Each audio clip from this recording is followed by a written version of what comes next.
నమస్తే, నేను మీ కుప్ప పద్మిని. ఇన్నాళ్ళు మీ సపోర్ట్ ని నాకు అందిస్తూ, మీ ప్రేమని నాకు అందిస్తున్న ప్రతి ఒక్కరికి కృతజ్ఞతలు. ఇప్పుడు చూడబోతున్న ఈ వీడియో కూడా ఖచ్చితంగా మీకు ఉపయోగపడుతుంది. లైక్, షేర్ అండ్ సబ్స్క్రైబ్ చేసి మీ ఇష్టాన్ని అలాగే మీ సపోర్ట్ ని నాకు అందించండి. అలాగే ఈ వీడియో పట్ల మీ అభిప్రాయాన్ని కమెంట్ సెక్షన్ లో కమెంట్ చేసి నాకు తెలియజేయండి. నమస్తే. జీవితంలో రకరకాల సమస్యలతో బాధపడుతున్నారా? ముఖ్యంగా ఆర్థిక సమస్యలతో సతమతమవుతున్నారా? ఎన్నో పరిహారాలు చేసి అలసిపోయారా? మంచి మార్గం దొరకాలని కోరుకుంటున్నారా? అయితే రండి, విశ్వాన్ని ఎలా అడగాలో తెలుసుకుందాం. లా ఆఫ్ అట్రాక్షన్ క్లాసెస్ మీకోసం మన ఛానల్లో. వివరాల కొరకు సంప్రదించండి. నమస్తే, వెల్కమ్ టు అవర్ ఛానల్. నేను పద్మిని. ప్రస్తుతంతో పాటు ప్రముఖ ఆధ్యాత్మికవేత్త, ప్రముఖ న్యూమరాలజిస్ట్ లక్ష్మీ నరసింహస్వామి ఉపాసకురాలు శ్రీమతి స్రవంతి గారు మనతో పాటు ఉన్నారు. మాట్లాడదాం. నమస్తే అక్క. నమస్తే పద్మిని. అక్క, లాస్ట్ ఎపిసోడ్ లో పూజ గదిలో కానీ లేకపోతే వంటింట్లో కానీ ఖచ్చితంగా ఉండవలసినటువంటి వస్తువుల గురించి చెప్తాను అని అన్నారు. తిరగలి అని చెప్పారు, దాని గురించి చెప్తారా? తప్పకుండా చెప్తాను పద్మిని.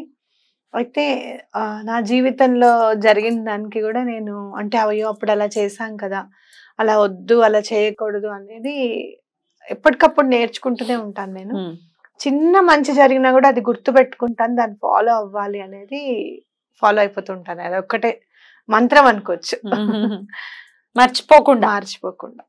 అయితే కొన్ని సందర్భాల్లో ఏం చేస్తారు అని అంటే, మూవ్ అవ్వాల్సి వచ్చినప్పుడు, ఆ ఇంట్లో ఉన్న రోకల్ని ఇంటి నుంచి మూవ్ అవ్వాల్సి వచ్చినప్పుడు, ఏదైనా ప్లేస్ నుంచి మనం మూవ్ అవుతున్నాం అనుకో, మనకి చాలా బరువుగా కనిపించేది, అనవసరంగా కనిపించేది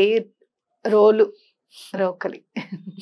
మిక్సీలు వచ్చాక వచ్చిన జాడ్యం అది చాలా బరువు ఉంటుంది. అబ్బా ఏం కాదులే, వదిలేసేయండి, ఇప్పుడు దాంతో పని ఏముంది అనేది చాలా మంది దగ్గర నేను విన్నా.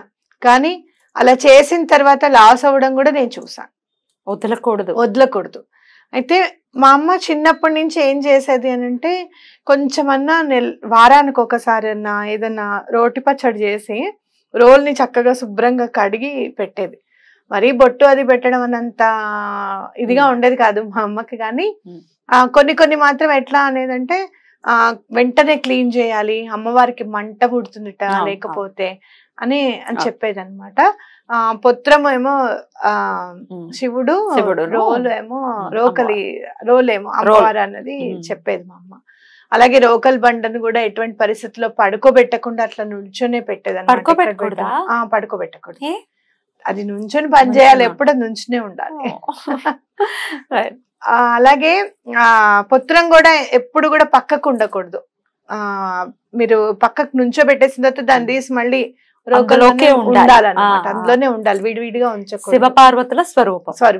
ఎప్పుడు వాళ్ళిద్దరు విడివిడిగా ఉండరు కదా, కాబట్టి అలా చెయ్యాలి అని చెప్పేది. అలా అలా అలా కొంచెం అలవాటు అయింది. ఇంకా కొంచెం మనం ఆధ్యాత్మికంగా ఇంకా ఉన్నాం కాబట్టి, అయ్యో రోకల్ని పూజ చేస్తారటమ్మా వాళ్ళు, చాటకు కూడా పసుపు రాసి పెడతారట అంటే, అవును మా చిన్నప్పుడు అలా చేసేవారు అని చెప్పేది. బెదురు దానికి కదా పసుపు రాసి పెట్టేవాళ్ళు అనమాట కంపల్సరీగా. అవును చేస్తారు అలా అని చెప్పేది, చెయ్యొద్దు అని అయితే అనేది కాదు. అయితే తర్వాత నేను చూసినప్పుడు దాన్ని నెమ్మదిగా ఇంకా ప్రాసెస్ తగ్గింది. అసలు చేయడం మానేయడము, దాంట్లో ఏవి దంచకపోవడము, అలా పక్కకు ఉండిపోవడము, మనకి ఇప్పుడు అవసరం లేదు కదా అని చెప్పి దాన్ని తీసి అసలు ఇంట్లో కూడా ప్లేస్ లేకుండా బయట బాల్కనీలోకి పెట్టడం, ఇలాంటివన్నీ జరిగాయి. నెమ్మదిగా నెగటివిటీ అనేది ఫామ్ అయ్యింది అనేది నా భావన. అలా అయిపోయిన తర్వాత నేను ఏం చేశాను, అయ్యో మనం కూడా ఒక రోకల్ అనేది మనకి మంచిగా ఉండాలి ఇంట్లో అని అనుకున్నప్పుడు, నాకు మళ్ళీ పెద్దగా అంటే అయ్యో నేను మళ్ళీ ఇక్కడి నుంచి నేను మూవ్ అవ్వాలి కదా, సొంత ఇంటికి వెళ్ళాలి అని అనుకున్నప్పుడు చిన్నది కొనుక్కున్నాను. ఇంతే ఉంటుంది, బుజ్జిది ఇంతే ఉంటుంది. కొనుక్కొని నేను ఏం చేశానంటే, ప్రతి శుక్రవారం అరుగు కడిగినప్పుడల్లా కూడా, మంగళవారం కాకుండా తప్పకుండా దాన్ని కడిగి బొట్లు పెట్టి అరుగు మీద పెట్టడం అనేది నేర్చుకున్నాను. చాలా నాకు 2022 కదా, ఇప్పుడు కదా 2022లో తీసుకొచ్చిన 2-3 months కి నేను ఇల్లు కొనుక్కున్నాను. బాబా నాకు బాగా గుర్తు, ఫాస్ట్ గా. అంటే అంతకు ముందు ఏం ప్లాన్ లేదా ఇల్లు కొనే ప్లాన్? దొరకలేదు మాకు స్థలాలు. ఎప్పుడు ఏదో ఒకటి మనకి వాస్తది చూడడం వచ్చు కదా, ఏదో ఒక ప్రాబ్లం మనకి. లేదు అంటే గనక రోడ్డు సూలు ఉండడము, ప్లాట్ కిందకు ఉండడము, దాన్ని మళ్ళీ మనం మట్టి వేసుకొని చేయాలంటే మనం దాని మీదే చాలా ఇన్వెస్ట్ చేయాలి. అలా కిందకు ఉన్నదే కొనుక్కోకూడదు అని చెప్పి చాలా మంది అనడం. ఇలా ఎక్కడ మాకు దొరికేది కాదు, ఏంటో సెట్ అయ్యేది కాదు అస్సలు.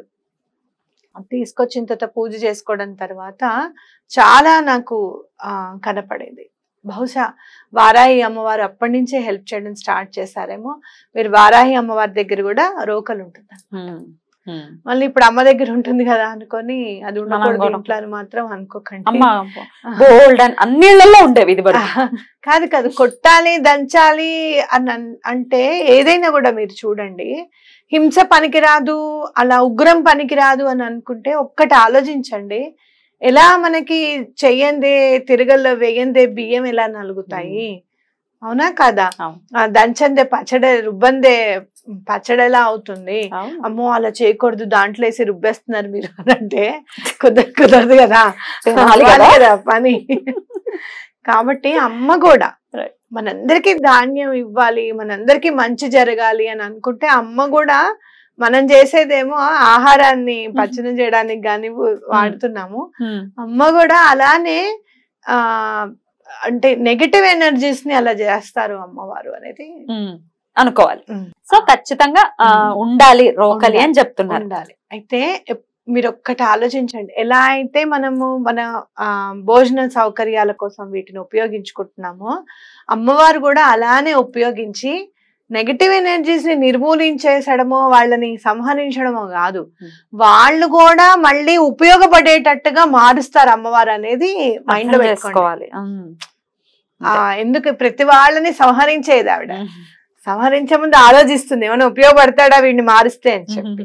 కాబట్టి అలా గుర్తుపెట్టుకొని చేయండి. మీరు అలాగే చిన్న రోకలు కూడా దంచేది కూడా ఉంటుంది మనకి, దంచేది కూడా ఖచ్చితంగా మసాలా దంచేది ఇప్పుడు స్టీల్ లో కొంటున్నారు, చాలా మార్బుల్ లో కొనుక్కుంటున్నారు.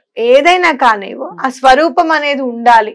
ఇప్పుడు చక్కగా గౌరమ్మ సెట్ అని చెప్పి మనకి సేల్ చేస్తున్నారు పద్మిని, అవునా? అలా కూడా కొనుక్కో. సెట్ అంటే 5 ఉంటాయి పద్మిని, అందులో రోకలి రోలు దంచేవి ఒక 3 ఉంటాయి, మళ్ళీ మనం ఇట్లా పచ్చడి నూరేది ఉంటుంది, అలాగే పత్రం ఉన్నది ఒకటి ఉంటుంది అనమాట. 5 ఉన్నవి కూడా చక్కగా తెచ్చుకోండి, అవి చక్కగా పెట్టుకోండి, వాటికి బొట్లు పెట్టుకోండి. ఎందుకంటే మీరు ఎందుకు కొనమంటున్నారు అని అంటే, నేనేం చెప్తానంటే రాయి తెచ్చుకొని పెట్టుకోవడం అన్ని విధాల కరెక్ట్, అంటే ప్లేస్ ఉండొచ్చు లేకపోవచ్చు. ఇవి చిన్న చిన్నవి కాబట్టి ఇప్పుడు ఫోటోలో చూసాం కదా, చిన్న చిన్నవి కదా అక్క, అది ఎక్కడ దేవుడి గదిలో పెట్టమంటారా, వంటింట్లో పెట్టమంటారా, ఎక్కడ? యాక్చువల్ గా దేవుడి గదిలో పెట్టుకోవడం అనేది కూడా ఇంపార్టెంట్. లేదు అంటే కనుక మీరు లివింగ్ రూమ్ లో పెట్టుకోండి, హాల్లో. లేదు అంటే వంటింట్లో ధాన్యానికి సంబంధించినవి కాబట్టి వంటింట్లో కూడా చక్కగా మీరు అలంకరణ, ఇప్పుడు వంటింట్లో కూడా స్టార్ట్ అయిపోయింది కదా, ఇదివరకు జాడీలు మూలగా ఉండేవి, ఇప్పుడు అలా కాదు, జాడీల్లో చెట్టు పెట్టి పెడుతున్నారు. అంత ఓపికగా అలంకరించుకునే వాళ్ళు కూడా ఉన్నారు, అలా అలంకరణ కింద కూడా పెట్టుకోవచ్చు అన్నమాట. రైట్. ఖచ్చితంగా ఇవి చేసుకుని ఇవి పెట్టుకుని డెఫినెట్ గా ఒకవేళ మాకు స్పేస్ ఉంది అనుకుంటే పెద్దవే పత్రం లేకపోతే రోల్ గానీ పెద్దవే పెట్టుకోవచ్చు. విసిరేది కూడా ఉంటుంది కదా, విసిరేది తిరగాలి అయితే అసలు కర్మను అట్లా కరిగించేస్తుంది. అందుకే బాబా గారు కూడా తిరగలి విసిరేవారేమో అనిపిస్తుంది అనమాట. ఎలా అయినా సరే జ్ఞానాన్ని సమర్పి పూజ రూమ్ లో ఉంటే కూడా చాలా మంచిది. అందుకే మనం దీపాలు అవి కూడా వాటిలో వెలిగిస్తాం కాబట్టి తప్పకుండా కొనుక్కోండి. రైట్ అక్క, చాలా బ్యూటిఫుల్ గా ఎక్స్ప్లెయిన్ చేశారు. కృతజ్ఞతలక్క. నమస్తే.